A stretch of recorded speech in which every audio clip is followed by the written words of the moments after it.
सैकड़ों साल पहले राधा और काव्या रोज की तरह एक दिन जब दोनों बहनें जंगल से वापस लौट रही थीं, तभी उन्होंने एक पेड़ पर बैठे दो अजीब से चमकदार पक्षियों को देखा।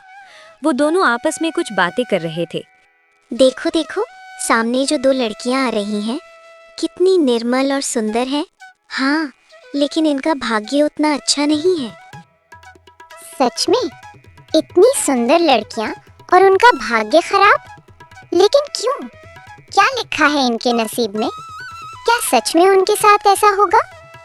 एक का विवाह एक डरावने जानवर से होगा और दूसरी एक ऐसे इंसान के साथ जीवन बिताएगी जो मृत जैसा होगा। ये बातें सुनकर राधा चौंक गई, क्योंकि वो पक्षियों की भाषा समझ सकती थी, लेकिन उसने ये बात काव्या को नहीं बताई। घर लौटने के बाद राधा बहुत परेशान रहने लगी। वो ना ठीक से खाती, ना किसी से बात करती। काव्या और उनके माता पिता बार बार पूछते, लेकिन वो कुछ नहीं बताती। आखिरकार एक दिन राधा ने सारी सच्चाई बता दी। ये सुनकर पूरा परिवार चिंता में पड़ गया। राधा के पिता एक ज्ञानी संत को लेकर आए।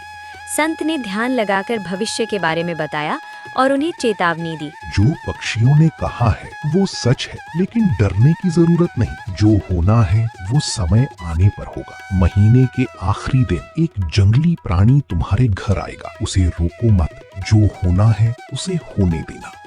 कुछ दिनों बाद एक शाम उनके घर के सामने एक बड़ा जंगली भेड़िया आ गया। घर वाले डर गए।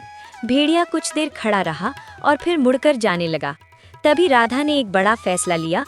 मैं नहीं चाहती कि मेरी वजह से आप सब खतरे में पड़े। मुझे जाना होगा। और उसके पीछे चल पड़ी। राधा के पिता उसका पीछा करते हुए एक गुफा तक पहुंचे। गुफा के अंदर जाने पर उन्हें एक अलग ही दुनिया दिखाई दी। एक सुंदर राज्य। वहां राधा एक रानी के रूप में थी।